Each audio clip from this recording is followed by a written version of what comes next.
Mauban E-Learningville is a community e-center, now called as Tech4Ed Center, was established in September 22, 2011.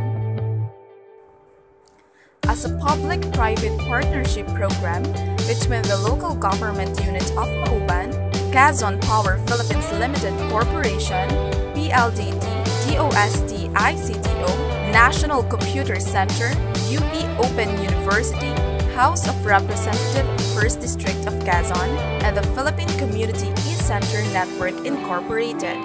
The local government unit spearheaded the project. PLDT gave 20 furbished computers, DOST and NCC gave computer technology grant, and distance education program through LGU, QPL, House of Representatives.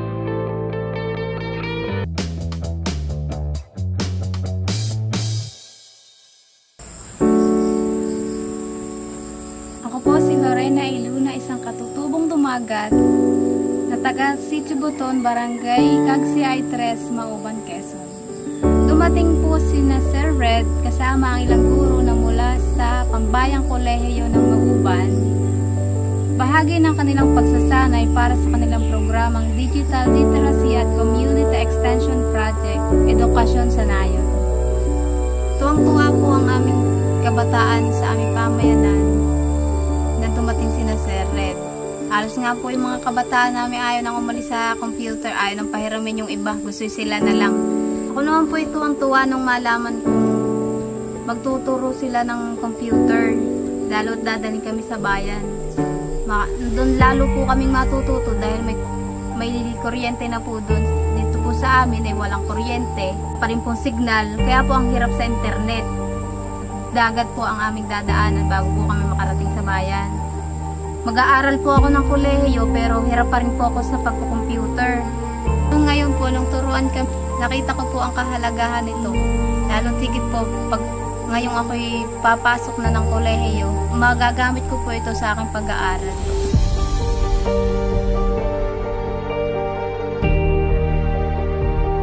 Sa kasalukuyan, ako po'y nag-aaral ngayon sa Pambayang Kolehiyo ng Mauban sa kursong Bachelor of Elementary Education. Pa-second year na po ako ngayon susunod na semester. Para ang semester, first semester, nahihirapan pa rin ako mag-computer. Lagi akong napunta sa Mauban E-Learningville. Nakilala na nga ako ni Ate Jason. Lagi ako sa kanyang nagpapaturo sa pag-computer. Pag-edit ng picture, pag-research na hindi ko makuha. Tapos, sa kanya rin ako nagpapatulong, lalo na pag kami merong teaching demo. Dahil dito, naging madali para sa akin na makasunod sa mga gawain kong paaralan na may kinalaman sa pagko-computer. Mahirap pa rin po, madalas pa rin po akong nalilito, pero sabi nga po ng mga teacher namin, para sa pangarap, lahat kakayanin, lahat ay susunod. Sa ngayon po, marunong na po ako mag-browse sa internet, mag-FB, mag-edit ng picture. Meron na rin po communication sa mga klase ko. Meron na po kami GC. Tapos, meron na po akong contact na rin po sa iba kong guro. Ako po si Lorena A. Luna, isang katutubong dumagat. Para sa pangarap, lahat ay kakayanin, lahat ay susunod. I am Sophia Anne Looban Alzola. I am 12 years old and I had my training at Mauban E-Learningville. As a student, I am passionate in learning. I want to explore on many things. I already knew some Microsoft tools, but this summer was special. I enrolled at Mauban E-Learningville with my cousins in video editing. I have learned on how to edit videos that we have taken, how to import videos, audio, and pictures from your cell phone to the computer so that we can make video clips using Filmora. Another important learning is that I have learned on how to cooperate with others and be mindful of them. I genuinely had fun studying at eLearningville. I also realized that our generation has really improved by the help of electronics. As Jenny Arledge said, technology can become the wing that will allow the educational world to fly farther and faster than ever before, if we allow it. As I prepare myself to school for the opening, I feel more equipped in using my new ICT skills for the next stage of the school work. Matagal na akong walang kontak sa pamilya ko. 5 or 6 years na. Kailangan ko na magkaroon ng pagkakataon na muli silang makita. Dahil tumatanda na din ako at may karamdaman. Dahil sa digital literacy, para sa senior citizen, natuto ako mag-Facebook at muli ko natagpuan aking mga anak. Ngayon, masaya akong nagkaroon dito sa inang ngayon. Graduate po ako ng Bachelor of Secondary Education, major in English. And then after po ng graduation ko, nag-training po ako dito sa e-learning. Kasi po libre. At saka very, naman po yung training, quality po. Kasi po, nung pumasok ako dito, wala talaga akong alam. Zero yung learning ko about Photoshop. Yun po talaga yung nagustuhan ko kasi yun po yung parang wala talaga akong kaalam-alam. And then, sa teacher po kasi, bago kami na-employ, meron po kaming ranking na ginatawag. And part of that ranking, meron pong skills. Ang ginamit ko pong skills nung nagparak ako is e-learning. Yung natutunan ko dito, that is Photoshop particularly. And yun po, naka-perfect po ako doon sa skills na yun, 10 ang nakuha ko. And yun po yung naging tulong sa akin ng e-learning. And dahil nga po dito siya, and yung pong skills na yun, hanggang ngayon, permanent employee na po ako sa FC, sa Dr. Marita Pastrana High School. Mauban eLearningville is one of my driving force in UPOU. As a DE student, I need to meet all the deadlines for my assignments, projects, and researches. But thanks to eLearningville, they helped me to overcome all those challenges.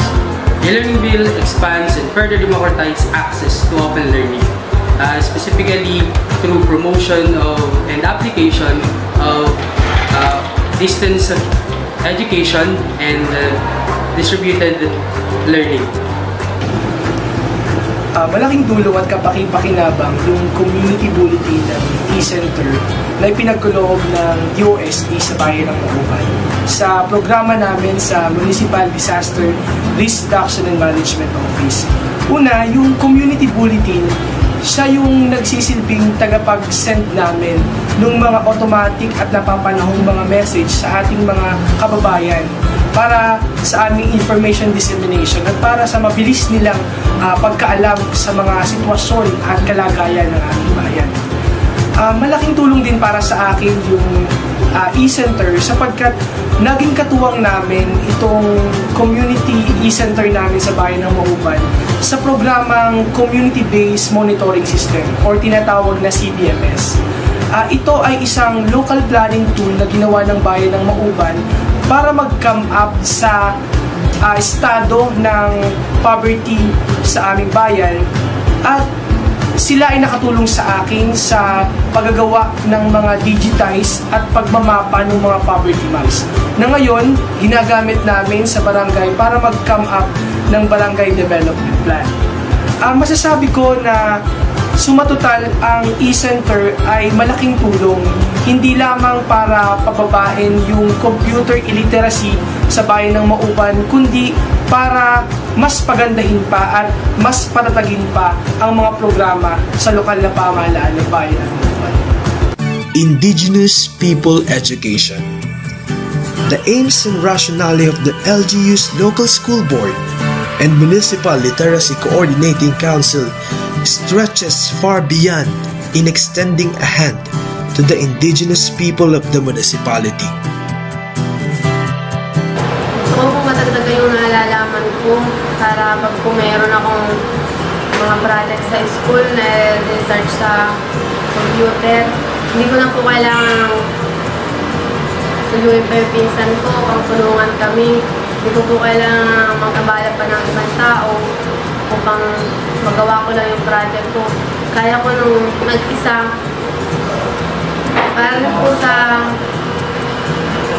kapatid ko para matuturo ko rin po sa kanya mga nalalaman po na itinuro sa amin.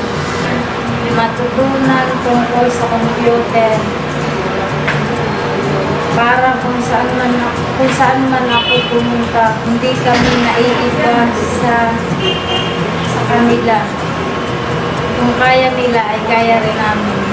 Kaya po ako nakapasali sa training ay may suwak kabuting loob at saka po kami tinuruan. Para po naman pag kami umuwi ng bayan, katulad ng makikipag-halubilo sa ibang tao, hindi kami nahiya sa kanila. Kaya na namin yung ginagawa nila. Marunong na rin kami na mga internet, kaya na namin makapagsaban. Magagamit namin ito upang turuan ang kapwa namin dumagat na matuto sa larangan ng digital literacy.